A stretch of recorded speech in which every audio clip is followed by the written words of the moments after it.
Today I'm sitting down with some names that you might recognize. Jordan Davidson and Justin Strekal are returning in this episode of the Chillinois Podcast. Please subscribe to our Patreon for exclusive access to new episodes of the Chillinois Podcast at chillinois.net/Patreon. If you're not looking to subscribe to our Patreon, you can still support us with a one-time, monthly, or yearly contribution of your choice at chillinois.net/support. Enjoy the show.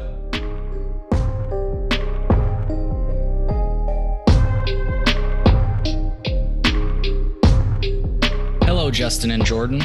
Thank you both for sitting down with me today. There is at least one thing. I actually found out another thing. It sounds like you both do not like the Yankees, but there is one thing, and perhaps only one other thing, that you both have in common. Both of you are known for your thoughts and opinions on cannabis. And I've always wanted to be a fly on the wall during a conversation between the two of you, and today is my opportunity to do just that. As I mentioned in my invitation to both of you, I plan to allow you to open up the show with an introduction of who you are and where you stand on the topic of cannabis policy. From there, for the most part, I will allow you both to continue dialogue. Occasionally, I may interject if I feel that I don't understand something or if something seems unclear, but for the most part, I'm going to keep my interjections at a minimum. Now, I will be clear that today I am not fulfilling the role of a moderator. I am Cole Preston, the host of the Chillinois Podcast, and with that comes my clear and present biases. With that said, I will not pile up on either of you. Jordan, thanks again for coming on the show today. Since you're essentially entering the lion's den, I wanted to give you a chance to go first. So, Jordan, please introduce yourself. Tell us where you stand on cannabis policy, and if you'd like, please mention how our audience can follow you on social media and support you in your mission. Yeah, well, Cole, thanks so much for having me on, and Justin, thanks for joining me. I'm looking forward to this. I think we can be constructive. You know, marijuana policy is really nuanced. I think everyone here knows that. And so I think the finer points of it are important and just intriguing to me. So I'm looking forward to chatting about it. So I'm Jordan Davidson. I'm a young person in long-term addiction recovery. I'll have 4 years of sobriety this December, and I struggled with cannabis use disorder. And that kind of led me to the work that I'm doing today for Smart Approaches to Marijuana, where I'm the Communications and Legislative Affairs Officer. So our mission is to prevent the legalization and commercialization of marijuana, which we see in any way that it happens as benefiting big corporations, tobacco companies that are invested in this industry, and as basically pushing kind of an addiction for profit model. It's dangerous for public health, we think, and we think it's dangerous for public safety. But that doesn't mean that we need to continue to maintain, marijuana's illegal status, or as people say, the war on drugs. We believe that we have a middle ground policy area where we can decriminalize low levels of marijuana. So if you have a joint on you and a little baggie of weed, you're not gonna have a record that's following you for your whole life. You don't need to be arrested. You don't need to be thrown in jail or in prison. If you have a problem with marijuana and if you need help, just like we should do for anything in our society, people should be directed toward that help and treatment and offered recovery services. And so we stand at a point where we can reform criminal justice, but not go so far as to have pot shops on every corner. So that's basically what my position is. And if you're interested in following me on Twitter, it's Jordan Davidson with the O's are zeros, and learn about SAM. SAM is Smart Purchase to Marijuana's Twitter. Right. Folks, as always, Justin, folks, as always, we'll have the links to all that in the podcast description. Justin, I apologize for cutting you off. Please introduce yourself. Tell us where you stand on cannabis policy, and please mention how our audience can follow you on social media and support you in your new project, the Bullpack. No, well, hey, Cole, thanks so much for bringing us together. I've long wanted to do a debate, a structured conversation with the counterparts at Project SAM. For those of you who don't know me, my name is Justin. I am a medium-term advocate for the legalization of marijuana when it comes to how the government treats its own citizens in this freedom-loving, or at least freedom-espousing country that we're so fortunate to reside right now. I stumbled backwards into this policy. I served as a legislative aide in the Virginia State Senate in 2015, where I was working for State Senator Adam Ebbin, who had committed to introduce the Commonwealth's first decriminalization bill. And I helped draft that, and working with partners like the Virginia NAACP and the ACLU, among other groups, it really opened my eyes to the intersectional nature about how the criminalization of marijuana is used as a tool of oppression, particularly for marginalized groups and people of color. In the county of Arlington, not just across the river from Washington, D.C., the racial disparity of marijuana arrests was 8-1, where despite similar consumption rates by race. It really opened my eyes. A couple years later, I got offered a job to go work as the political director and lobbyist for the National Organization for the Reform of Marijuana Laws, or NORML. And I took that job very, very seriously, trying to uplift the voices of those who don't want to fear violence from the state just because they choose to consume cannabis, be it for the medicinal properties and the relief that they get from a wide variety of medical issues, or just the fact that they enjoy it. As someone who enjoys a good whiskey or enjoys a good red wine to relax at the end of the day or hang out with my wife, I don't think that the government should criminalize people for a substance that's objectively less harmful and has a much lower addiction portfolio. So, I've been working on this for a while. I left NORML at the beginning of 2022. I've since launched a new political action committee. It's the first PAC that's proactively engaged to highlight that prohibitionist elected representatives should not be in Congress. And I think that we need to get a pro-reform Congress and to somehow achieve a pathway to 60 votes in the United States Senate to end this heinous criminalization and failed policy of prohibition. And I'm really, really curious, if I can, Jordan, you mentioned you have a model, and I've read through stuff Project Sam has put out. I've heard y'all talk about it, but I'm really curious. Do you have an analogy that you point to where it kind of runs this middle ground where the state doesn't punish an individual with any fear of interactions with law enforcement, and yet still maintains a prohibition on legal access?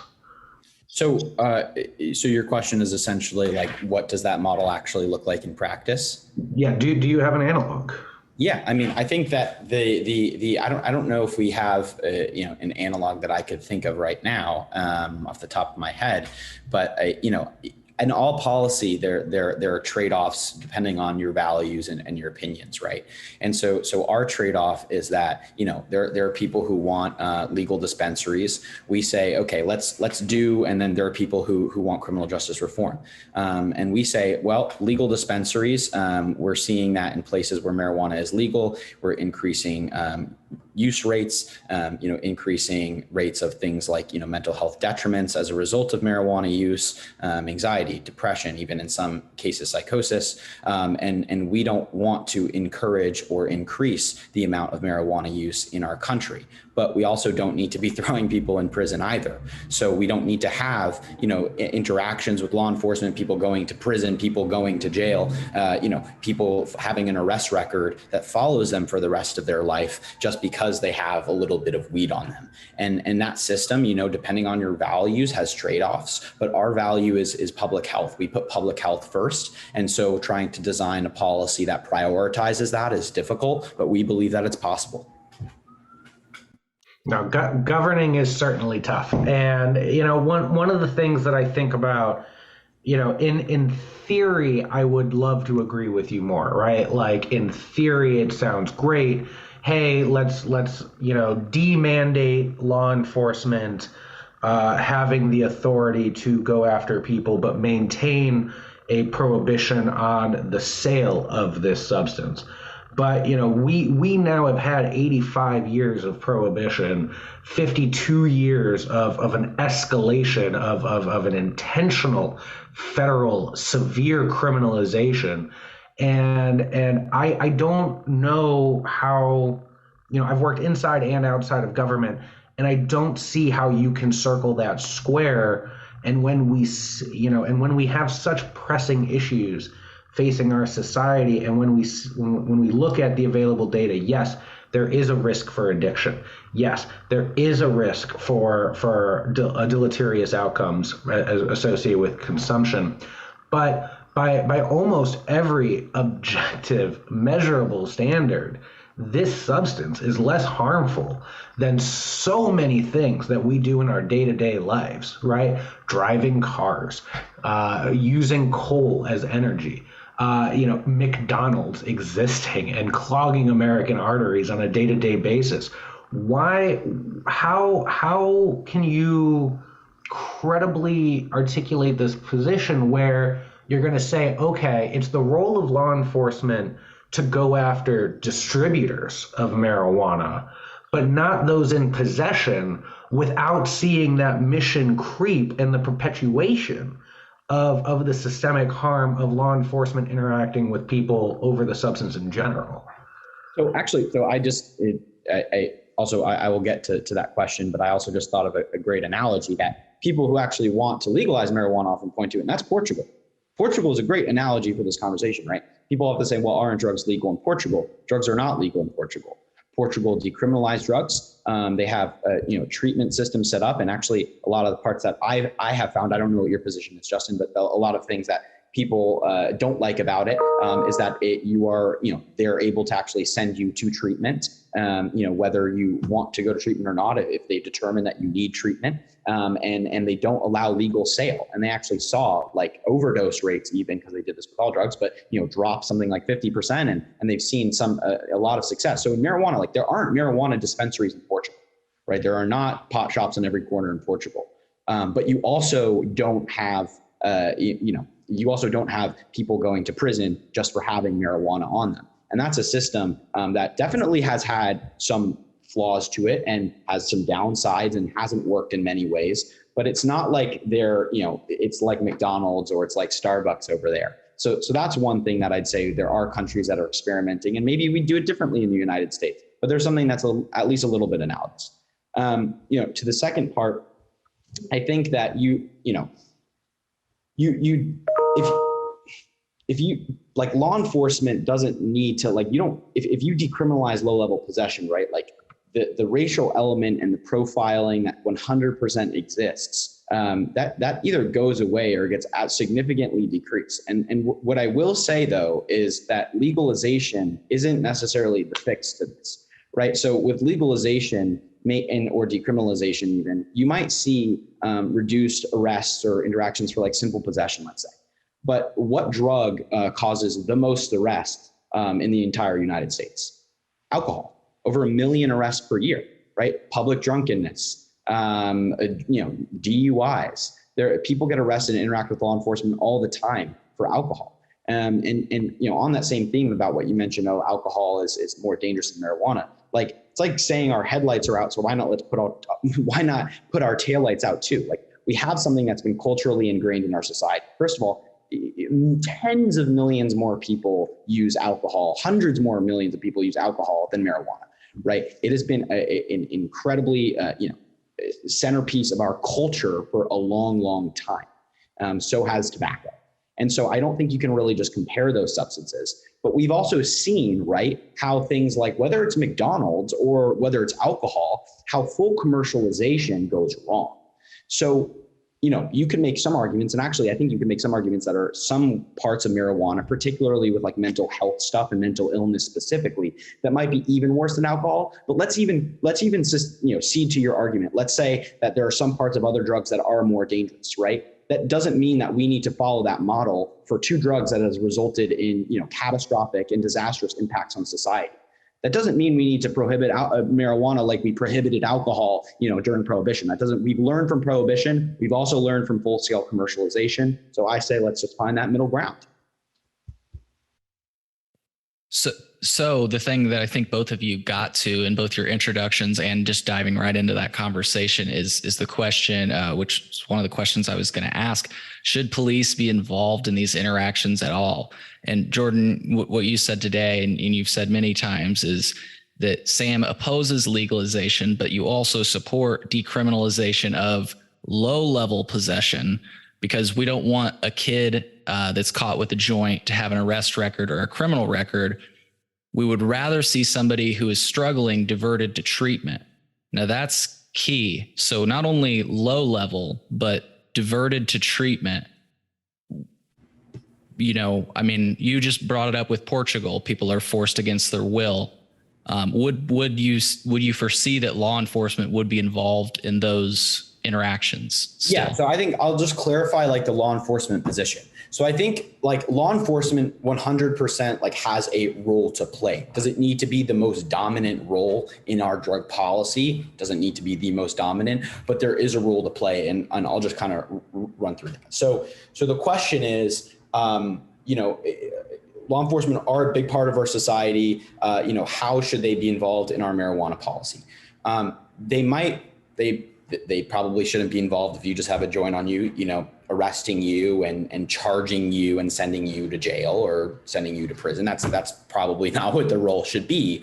But there could be a role, you know, some people advocate for it, and I think advocate for like some form of citations. So a sort of a fine, a civil penalty that law enforcement could give someone who is caught with marijuana. But we even see, honestly, in jurisdictions where that does apply, in decriminalized jurisdictions, law enforcement don't actually even act on that a lot of the time. And there's also a role to play in terms of getting treatment, right? It can be, even if it's kind of a last resort. Like I went to rehab. Right. Like I did a 30-day outpatient rehab program almost 4 years ago now. Been there, done that. Was really lucky to have the support of my family. Right. My mom is like almost 40 years sober. So I was able to open up to her about my substance abuse problems. And we discussed, and it wasn't even, I didn't want to go. Of course, many people don't want to go to rehab. Right. But my mom was like, you know, it's not really a discussion. You've got to go. I was really lucky to have that community behind me. So the question is, what about people like me who are honestly even way further along in addiction and older than me? What role is there for external forces in society, whether that be community or others, to get them to get help that they desperately do need? And if people don't have that support, there should be at least a last resort, a safety net for them so that they can actually get that help. And I think that that's where we could see law enforcement's role. And we've seen that in other countries of, you know, in encouraging that help, or even strongly encouraging that, or recommending it through drug courts, right? Like we're a big proponent of drug courts, you know, diverting people to get rehabilitation instead of pure punishment, so that they can actually get even rewarded for like sobriety and getting into recovery. So I think there are plenty of roles for law enforcement to play, but it's just not what people think of as, oh, you're going to get cuffed and get sent to jail the next day. So I got thoughts on what you just said, but just so that way I can try to frame this in a way that could most resonate with you. I'm curious. Can we just share our interpretation of the term defund the police? I'd love to hear your interpretation of that term. So sure. I mean, I guess I don't think we as an organization have any like official position on this. So I can only speak for like myself here, like just as Jordan Davidson speaking. I mean, I think that defund the police is a slogan that some attribute, and attribute too much maybe to just totally abolishing the police. Some people think of it as that, but many people think of it as a slogan to ignite reform, you know, and to actually change how criminal justice operates. Personally, I think it's a very poorly worded slogan. If there are people who want to abolish the police or really actually seriously cut all the funding for for police, that's a good slogan. I think many people don't share that vision who would say defund the police. So do I think it's a good slogan in terms of a marketing perspective? Not really. But I think that there's a wide range of people, and that's kind of the problem, right? There's people who are on way different ends of that spectrum and what they see reform as meaning. I don't know if that gets to your question. No. You hit it, and I think you open up the door for me to meet you in a place you're better to resonate, because I think you and I agree that it's a poor slogan, right? If I had my way, I would tweak that bumper sticker instead of reading defund the police to be demandate the police and adjust funding accordingly.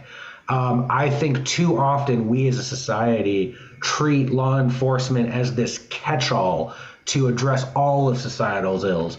And I firmly, philosophically oppose the idea of tasking the agency that has the monopoly on violence, that carries weapons of death, to be the ones who are supposed to be the first responders to issues that stem from poverty and mental health. Right? I think that there is a role for law enforcement to play in our society. That role is predominantly to be the documenters of crime. A lot of people believe law enforcement's main job and main role is to prevent crime. It's actually to document it, right? They are a response-oriented system, and much less of a proactive. And we've seen that more and more, particularly in poor communities where they act as a response and an aggressive threat as opposed to a proactive member and partner. So I think that, when you say things like, that law enforcement should encourage that help and that you support drug courts and that people should be rewarded for their sobriety, I take tremendous philosophical concerns with that worldview, because I view that as this paternalistic state where, who's to say you can't apply that same exact rationale on your moral belief that is informed by your personal experiences, that I should be subjected, or anybody else should be subjected to that same threat of state violence as a result of your morality, right? We don't impose Christianity on people. We don't impose, just as we wouldn't impose Judaism or Islam or any other religion, right? At least hopefully we're all in support of freedom of religion. So, when we think about the role of law enforcement, regardless of where you stand on the idea of depenalization or decriminalization, which are two very different things.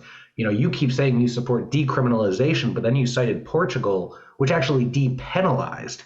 And the difference there is decriminalization still has it as a civil infraction. So law enforcement still have the impetus, the mandate to engage in interactions with citizens as a result of a suspicion of simple possession. So if you're willing to say you support depenalization, the complete removal of any criminal or civil penalty for possession, then I think we can get to a place of a broader common ground. But the idea of sicking the morality police on everyone within the population, just because there is a subset, a tiny subset of the population who is susceptible to adverse consequences as a result of marijuana consumption, that would be analogous in a way to, and I hate to, continue to go back to hamburgers as an analogy here, but that would be like saying let's criminalize hamburgers because of America's obesity problem. I think that there are ways that we can use statecraft as a nudge unit. You don't think people should smoke pot, fine, right? But whether or not we choose to send our agents of who have a monopoly of state violence to go engage in interactions, I think that's two separate things. And just in general, I think drug courts are a slippery slope issue where often the rhetoric does not match the record. And I think, I'm, if I didn't know what I know, I would support that talking point. But I've seen what I've seen, and that is the actual real world implications of how drug courts work in the Commonwealth of Virginia as a result of my experience doing public policy there. And that's why I gotta philosophically and fundamentally and vigorously disagree with you on drug courts. Yeah, well, so just want to address a few things you said. Firstly, just a clarifying point. I don't believe Portugal depenalized. The New York Times quote says, Portugal's law removed incarceration, but people caught possessing or use illicit drugs may be penalized by regional panels made up of social workers, medical professionals, and drug experts. The panels can refer people to drug treatment programs, hand out fines, or impose community service. So that's the language the New York Times used to describe Portugal's drug policy. That's number one. Number two, I think that we're getting a little bit, and I know the conversation is about law enforcement. Like, I just think we're getting a little bit caught up in exactly the mechanism of getting, treatment for people, whether it's voluntary or whether it's something that's encouraged or recommended or required by people in the community, whatever structure you want, right? Like, that doesn't have to be just law enforcement doing that. I mean, you just like I just read to you in Portugal, they have social workers and medical professionals doing that, but they still have the enforcement of the law if someone they deem has a significant problem that would require treatment. There's a great, it's a really touching story. So I recently saw at least the beginning portion of a documentary. I don't know if you guys heard of it. It's Tipping the Pain Scale. It's a new documentary that got released, and someone who we work really, really closely with, her story was highlighted. Representative Lauren Davis. She is not that this matters my partisan leaning, but a fellow Democrat, Lauren Davis. So sort of an idol for me as a Democrat who is against marijuana legalization in the state of Washington. She is a state representative there. And the reason that she explains this, and she could tell her story obviously way better than I could, but I just like to summarize because I think it helps, expound the point that I'm trying to make. The reason she's kind of involved in this is because she had a friend, Ricky, and he was her best friend. And Ricky had severe AUD, alcohol use disorder, and was basically knocking on death's door. Ricky went to emergency services, went to the hospital, and there was a loophole in the the state law that allowed people to be admitted, even involuntarily, for mental illness concerns, but not for addiction. So Ricky fell squarely through that hole in the system and did not receive the treatment when he needed it. And luckily, he's still here, and he's actually in recovery, and things ended up okay. But that's why she actually went to the state house and actually, sewed up that loophole. So it doesn't need to be, a police officer comes and arrests you and then takes you in and throws you in rehab. It doesn't need to be something like that. It's a situation where I described with people like Ricky, or things that are going on in Portugal. You can have many different ways of looking at this. And so I don't think it's all about, penalizing or criminalizing this or that. I think that there are just many ways of approaching this. And, I'm sure many people have different views on how to do that. Yeah. And if I could return to what I guess I'm really grasping on, it's the idea that when I constantly see you say it, or other people in your organization say, we would rather see somebody who is struggling diverted to treatment. And when you have just jumped to the assumption that they're struggling and that they must be diverted to treatment, and that that's like, it seems like that's the uniform answer from Sam. Am I wrong in understanding that? Because we've gone back and forth on the whole low level. We can always be improving how we treat, mental illness, how we treat drug addiction, how we treat all sorts of things. But a path of rehabilitation and the treatment methods that we have today, that are in our system, are as good as we have right now. right? So they're the best we got, the best we have, the current treatment model, right? And I just don't think people should be left hanging. Like our kind of organization, like this is a statement from Patrick Kennedy, former Democratic congressman who co-founded SAM. And I've said this many times. It has caused quite a controversy when I say it, which continues to surprise me. But this is our mentality: meet people where they're at, but don't leave them where they are. That's our mentality, right? There are people and not saying like Justin says this, I don't know who, but there are other people who I've heard say this, that literally it was crazy. I'll tell you a little crazy story. I was in a SAMHSA and ONDCP, basically committee with a ton of different people, stakeholders, and we were meeting to talk about harm reduction and about kind of creating a new definition for harm reduction. And I said that phrase, and that could be about marijuana, it could be about other drugs, and people lost it. People told me, one woman told me that if my daughter was out on the street addicted to anything, I would not come to her with anything other than harm reduction. I would not even encourage or tell her about treatment because that would be paternalistic of me.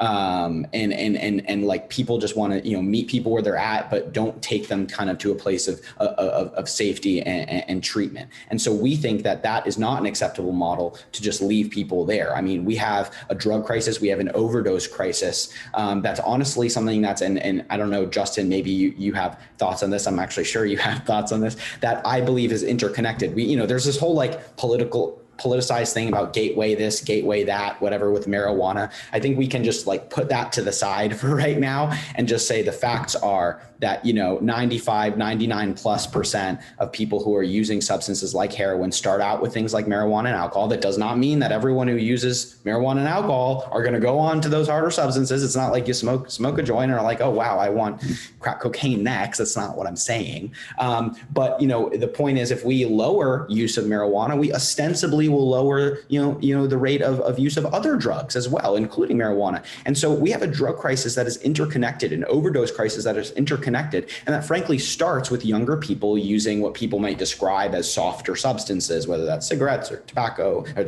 or alcohol or marijuana. And so I think it's really important that we recognize that, and that all stages not leaving people where they're at. So that's kind of how we look at the issue, Cole, and why we say that. And we do need treatment to be a major factor in that, because it has proven time and again that there are methods that do work quite well. Do you, not to make you own the words of a former Republican senator and attorney general, but especially as a professed Democrat. But would you agree with Jeff Sessions when he stated good people do not use marijuana or do not smoke marijuana? That good people do not smoke marijuana? No. So you think good people can smoke marijuana and still be good people? Drug use is not a moral issue. Drug use is not a moral problem. And I guess I didn't address this before, but like Justin, you were kind of talking about like sticking the morality police on people, right? Like I hope, and there are clearly, are people out there, you just maybe named one, that have not moved past this drug use is just a moral failing. Look, I had a drug addiction. I don't consider, maybe I just wouldn't like to consider myself as an immoral person. I know people who struggle with addiction, and I think everyone knows people who struggle with it. It is a problem. It's a brain disease. It's a bio-socio-psychological problem. And so I just don't think it's useful to say things like that. There are plenty of good people in the world. Many of them don't smoke marijuana, and I'm sure many of them do. I am also sure that many good people smoke pot, and they do so, and they're terrific, upstanding members of their community. They might be, but I want to hear where you're going to go. So like this is where I feel like there's, and I guess I don't know 100% where you're going with this, but I know where other people have gone with this. Like there are good people who drink alcohol. There are good people who smoke cigarettes. That doesn't mean that alcohol and cigarettes are something that should be encouraged are something that that's like people that we don't say you should smoke cigarettes because good people do smoke cigarettes. I think we hold this model, right? Or this image up of, oh, we have our favorite celebrities. People talk about Seth Rogen, how successful he is, right? And he is Snoop Dogg, and they're smoking marijuana all the time, and now we have these CEOs saying they're microdosing on LSD. And this is the question I would ask, right? What is the goal of that? There could be two goals in my mind. And Justin, maybe you have other thoughts on this. One goal is, and I would assume this is probably yours, is a more earnest and honest one, which is to destigmatize, the use of drugs, in my opinion, for the purpose of letting people talk about it and be open about it, with the idea that if people do struggle with it, they're not afraid of asking for help. So destigmatizing the conversation, not necessarily, right, the conversation surrounding that.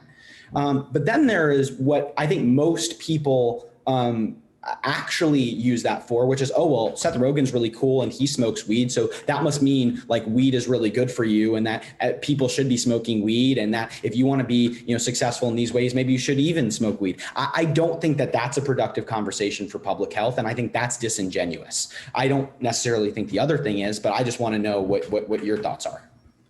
Yeah, no, I think I think that when we talk about where, like, you just made a bunch of assumptions about other people's assumptions, right? So I don't know what an assumption squared is, but we'll just, acknowledge that, you just cherry picked a couple of things, and that's not like tangible data, right? Like, we don't know what population of the percentage of people who have an opinion about Seth Rogen believe that he is talented because he smoked weed, right? He chooses to. And when I think about like the different models we can look towards, I really appreciate what Canada did when they legalized when it comes to advertising. Jordan, we talked a little bit about this in the pre-show. Where, in Canada, they have pretty stringent restrictions on what legal cannabis companies can put on their branding, and very strict about celebrity endorsements. You can't do it, right? I don't think marijuana should be marketed as this culture of cool. I mean, if anything, I think one of the best deterrents for youth consumption would be to have Joe Biden endorse legalization, right? Joe Biden is the antithesis of cool. So I think that's a pretty cool whip. He drives a pretty cool car. Does drive a pretty cool car. He's not driving anymore. He's the president. They don't drive. But there was that Onion article back when he was VP where he's washing his car in the front. Neither here nor there. But I think most of the concerns that you've articulated about the cultural impacts can be addressed and mitigated through thoughtful regulations about the distribution and commercialization of a substance, right? America is one of only, I believe, 2 countries in the world that allow pharmaceutical companies to advertise their products. I personally support a ban because I don't think that we should we should disempower doctors and lead people who have anxieties about their health rushing to doctors saying, hey, I saw a commercial and there was a little cloud that followed the little bubble boy and made it rain on him, and then he got a pill and everything was a sunshiny day. Yeah, agreed. Right? Agreed. So I think that, but more broadly, just in America, I used to do tax policy before I did cannabis policy, right? And like when I learned that every single advertisement that we see is a write-off for the company that's making that advertisement. That means every time you drive down the road and you see a McDonald's advertisement or a Bud Light advertisement or whatever, you as a citizen are paying a higher overall tax burden for the cost of the government for the privilege of getting to see that ad, right? So I think everything is 1 to 2 degrees 2 degrees of separation from tax policy. I think that's something where I would hope you acknowledging that eventually we're going to legalize marijuana, that you would be supportive of once the 280E issue falls as a result of decriminal or descheduling, you and I can hold hands and sing Kumbaya in unanimous support for the non-deductibility of marketing expenses for cannabis companies. Because I don't think that we should, through the tax code, incentivize cannabis companies to advertise, right? I don't. We've been going back and forth on a couple different issues. But going back to just like the idea of good people can smoke pot, right? Like, and you fully acknowledge that there are good people in this country who smoke pot. Like, then how is it fair?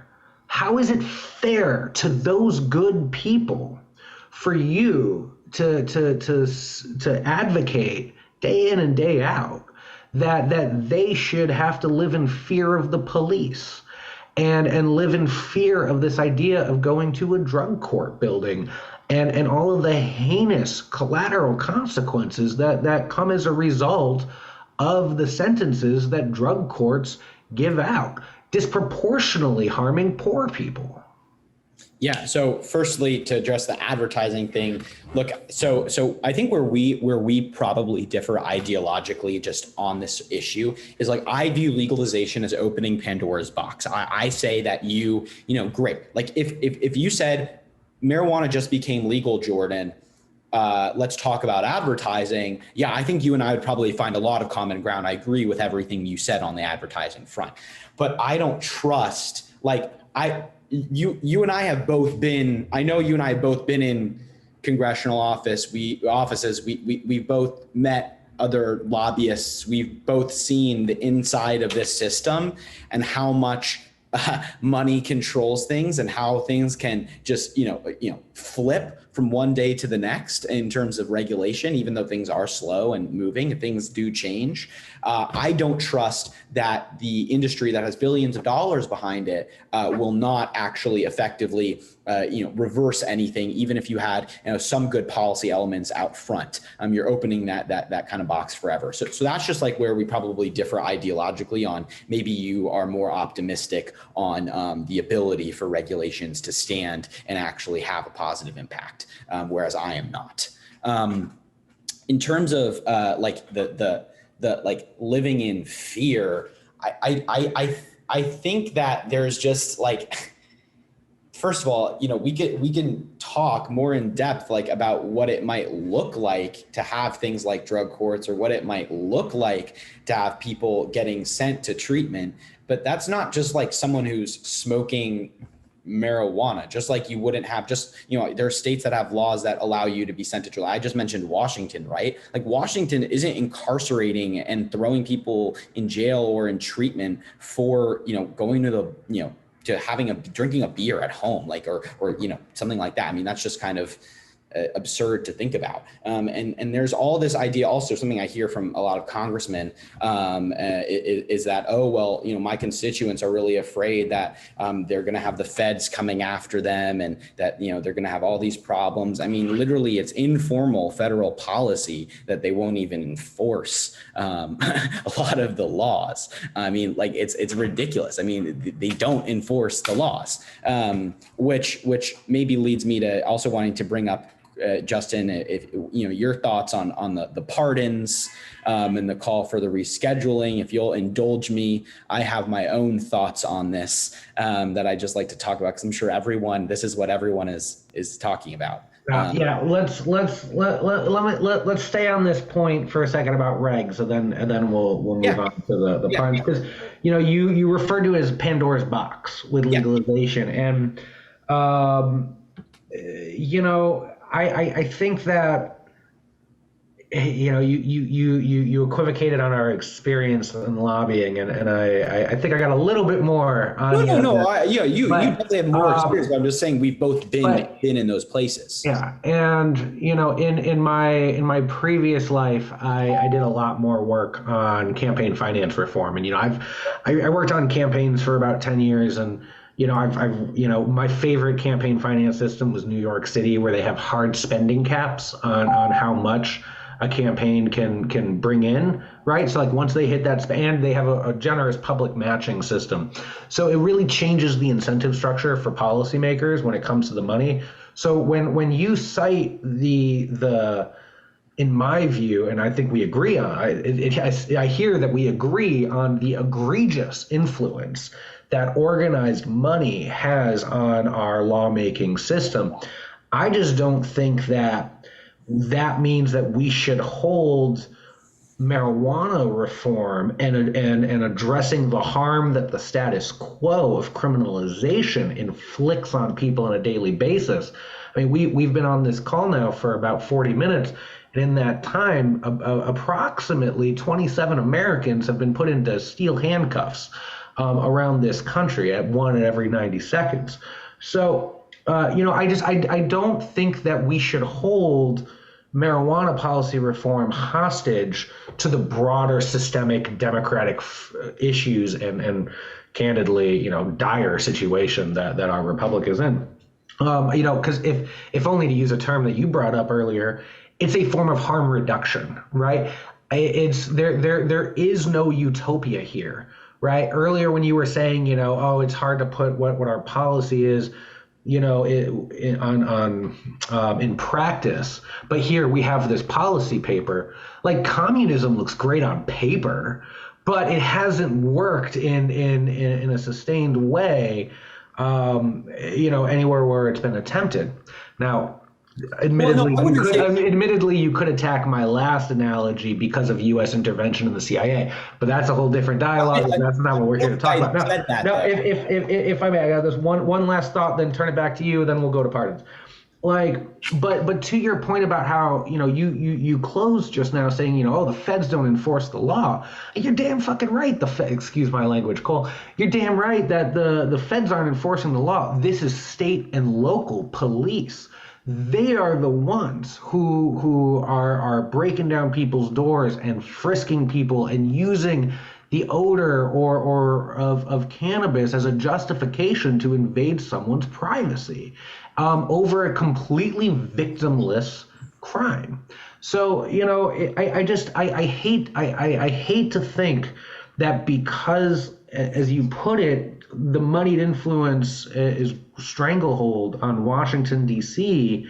and our Congress as a reason to not provide any relief on any policy area that is currently facing our diverse and dynamic population. Well, I sat here advocating for reducing criminal penalties. So I'm not saying we shouldn't make any changes. But I'm glad that you brought up the state and local level because that's something that actually people on my side of the issue oftentimes don't even want to touch because they think that they've lost on that. But it's connected to the pardon. So I just want to introduce, I guess, that topic of conversation and then move on alongside that with the state and local level. Okay. So obviously Joe Biden just pardoned people convicted of simple marijuana possession charges from 1992 to 2021.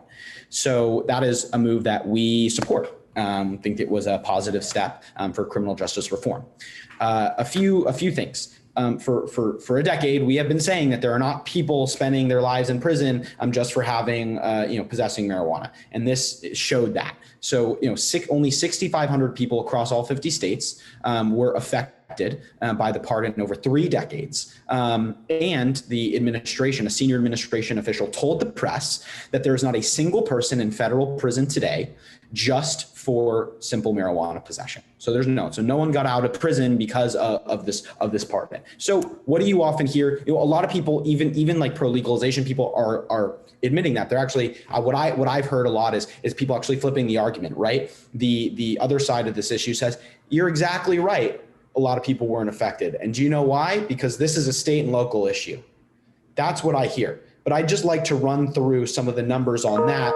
And unfortunately, because state and local data is a lot more difficult to compile, we haven't been able to do a great job of knowing what what the real statistics are. But I'll actually set the parameters for this debate, the frame of this, in a period of time. I don't, it's not good to usually use old data, but in this case it is. In a period of time that would actually give the most benefit to the pro legalization side of this. Let's go back to 1997, a year after California legalized medical marijuana. There were very few states that had decriminalized marijuana, very few states that had engaged in any expungement processes, and no states in which marijuana was recreationally legal. It was the point where the prison boom caused by mass incarceration was, on the rise, significantly on the rise, for a decade or more, even from then. And so there were a lot of people, over a million people in prison. But the data, even at that time, when there would ostensibly be a lower percentage of people in state prisons, because today there have been many decriminalization, legalization, and expungement provisions enacted into law. Even then, this is the data at what people might call one of the peaks of the war on drugs. Okay, 0.7%. This is from ONDCP's ONDCP report. 0.7% of people in state prisons were there for marijuana possession, which amounts to less than 8,000 people in the entire country, and 0.3%, which is less than 4,000 people in 1997, were there as a first time. So majority of people who were there were repeat offenders who might have actually done things prior to that we would probably all agree deserve a punishment, like assault or something, and thus maybe a sentence could have been exacerbated. What we don't even know is how many of those people who are there for marijuana possession only pled down from other charges, because the data will just tell you, the data might tell you what someone was arrested by, but plea deal information is actually surprisingly sealed in many ways. And so you just kind of see the beginning and the end. So there could have been someone, I'm not saying there is, but there could have been, out of those less than 8,000 people, someone who trafficked drugs, pled guilty to that, and were reduced to a possession charge. So we're talking in a point where almost no jurisdiction in the country did any expungement or decriminalization. Even then, fewer than 8,000 people were there. I'm not saying that they should be there. I think those records should be expunged. Don't get me wrong, but also don't get it twisted. There aren't hundreds of thousands of people or something in prison for this. Oh, yeah, no, and I think you identify something that I've had a lot of conversations with, and we, despite differences of how we present it, we're citing a similar flaw and a talking point often used by advocates. It's not people who are in jail for simple possession, right? But the simple possession charge that, again, disproportionately given to people of color and poor people are then used against them should they have another run-in with the law. And then for all of those people who are in jail that you just kind of glossed over, right? Like cause you said it was 0.8%? It was like 0.7%. 0.7%. So the 99.3% of other people, I'd be curious, since you got the data in front of you clearly, does it say how many of those in there had their first charge with law enforcement or the interaction with the judicial system being a marijuana charge? Because you're muted, Jordan. Just as you... Yeah, the data. So the data set. So what the data says is, out of all state prisoners, 0.7% are there for marijuana possession only charge, and then 0.3% were first time convictions. Yeah, but no. So that's not the point. So what I'm trying to get is, just as some individuals and some that you associate with like to cite the gateway theory when it comes to consumption. Here, it's the gateway theory, and only its actual real data, its actual real world implication for the gateway theory gateway to further incarceration.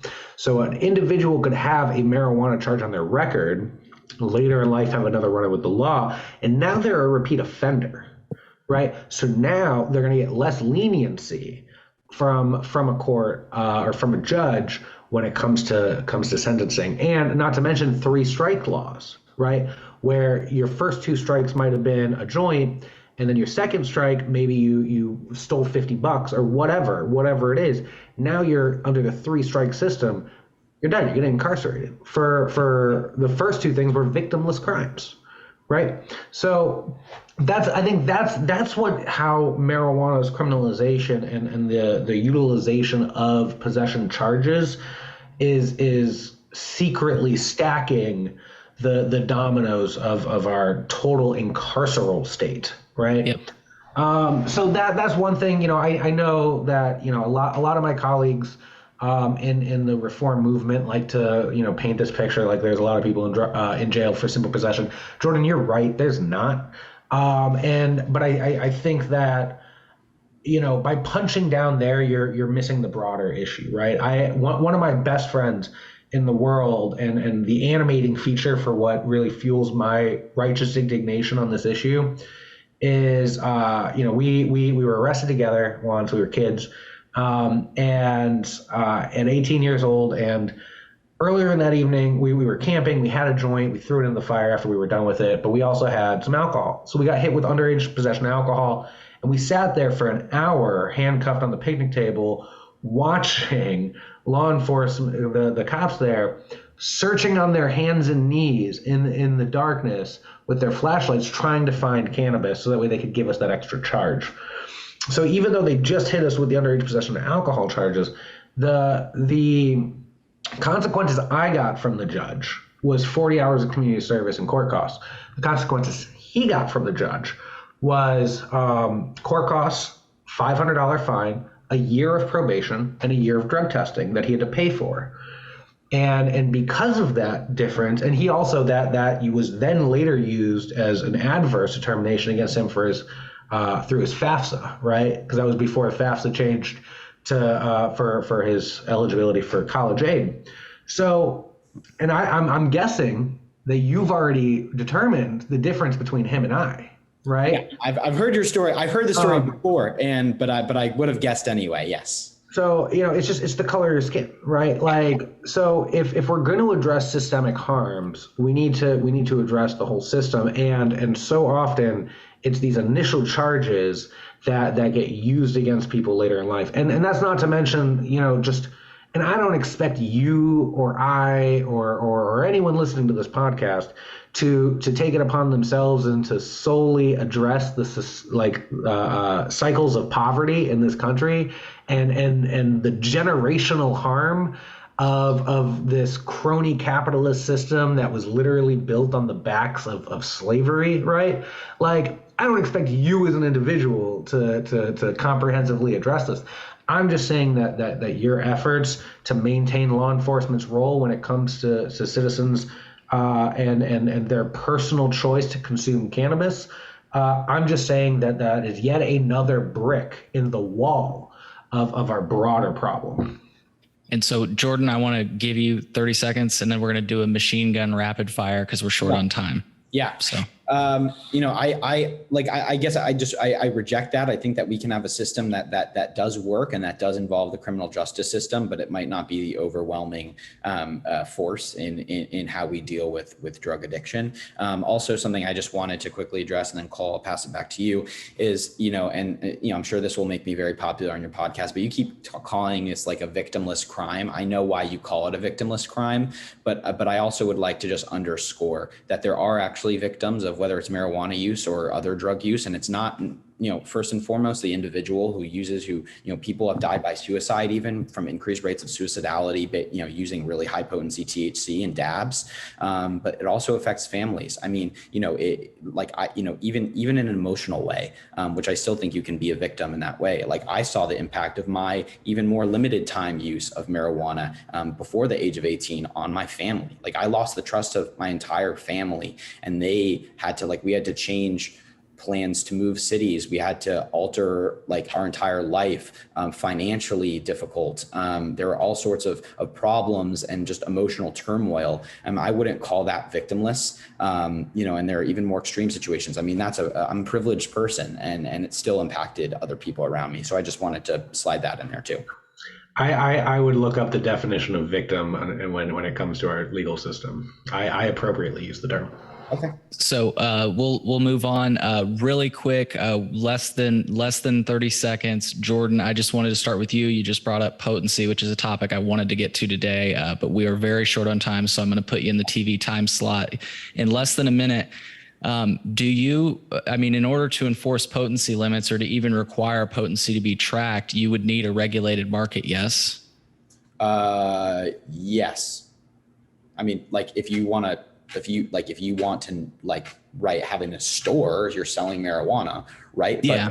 But the reason that we have don't get it wrong. The reason there are high potency products on the legal and illicit market are because of legalization, right? But the reason that is also because of legalization, right? But we've had hemp and cannabis and marijuana around for decades. Legalizers often say, "Oh my God, it's been around for 1,000 years." Well, this high potency stuff hasn't been. Okay, if it's been around for hundreds of years, for centuries, for thousands of years, why is it just after it's been legalized and in certain states is the industry picking up and now it's all high potency? I mean, it's the reason. It's the reason, right? But if you want to protect people from high potency cannabis, would you agree you would need that regulated market to control that?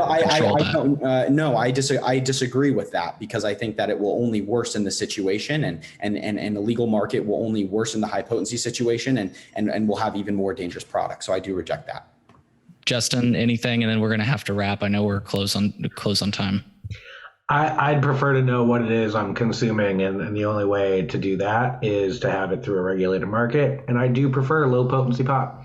So Justin, I just want a very quick question to you about that, because it's something that annoys me. So on the one hand, you have a lot of people who want to legalize marijuana saying, "Oh my God, it's so much safer than all these other things. It's so safe. It's not really that harmful." But on the other hand, they're saying, well, we need to legalize it because if we don't know what's in it, then it could be really harmful. First of all, those two things don't really seem to be in conjunction. And secondly, just, the 20-second economics of drug dealing is you hear a lot of fentanyl laced marijuana stuff. We might even agree that doesn't exist. It doesn't exist, right? And so it's ridiculous. So marijuana is oftentimes not laced because drug dealers know that people who smoke marijuana will not go back to them if they lace their drugs. So I don't see how those two things comport.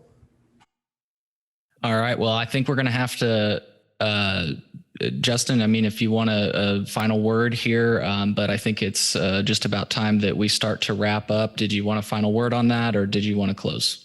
No, I think, Jordan and many others who bring up the potency issue, I think that there is a there. Candidly, I think a lot of the framing is in bad faith, but I think that it does speak to a real there.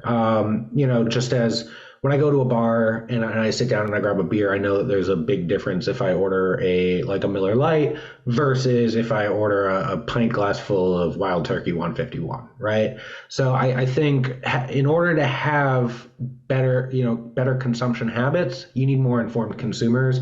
And I think, as we would all agree, people like smoking pot, and the prohibition of marijuana does not fully deter people from smoking pot. So if we want to have people being able to have better consumption habits, they should know what they're getting. That's my final thought on that. And just Jordan, if you felt like that question came out of nowhere, part of it is like, we talk about the health effects. One of the things we found off of legalization is that CB1 and CB2 antagonists can cause things like cannabis hypermesis syndrome, which cannabis advocates are very hesitant to talk about on my show all the time. They want to actually downplay it. But this is like a result where we have found something negative that cannabis causes people. But my thing is like, we can point to that and be like, well, hey, maybe you want to avoid Right. consuming something negative, which they also don't want to hear, that can actually kill you. Actually, if you suffer from dehydration from the people call it scromiting results, you can actually die. High potency THC has a number of physical and mental health negative implications. Yeah, but I guess it kind of falls in line with something that one of you two brought up earlier, which is that legalization can also encourage people to reach out to their physician about issues. And maybe we wouldn't have discovered that CHS even was a thing if it weren't for, people being open and coming to their doctor about it. And then also having the tools to see, well, maybe this was from a CB1 antagonist, If we weren't keeping track of all these things, we wouldn't be able to say, hey, this bad thing can happen from cannabis, But anyways, that's a tangent for me. Well, both of you, I want to thank you so much for your time. Remind people once again where they can find you online and support you, please. Yeah, you can find me. I'm Jordan at www.learnaboutsam.org is our website, and Jordan Davidson on Twitter with the O's being zeros. And thanks so much for having me, Cole. Yeah, thank you, Jordan. Hey, thanks again, Cole. I'm Justin with The Bullpack, thebullpack.org. Find same thing on Twitter, and you can find me there at Justin Strekal.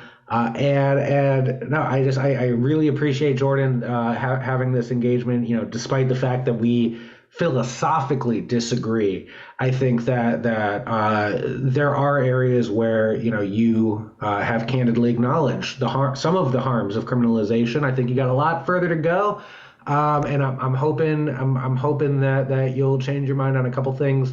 But I'm very glad to hear that you personally are doing well in your own personal recovery. Thank you. Things, and you are so fortunate from your story to have a family and the resources to be able to access the healthcare system. And I hope that, while you're having these conversations and we're on the opposite side of marijuana, I hope that in those conversations that you're having, you're also bringing up the overall mental health services. Yes. The void of cannabis, but the need, because, I'm in Cleveland, Ohio. There's moves right now to shut down the only 24-hour psychiatric inpatient ER in the region.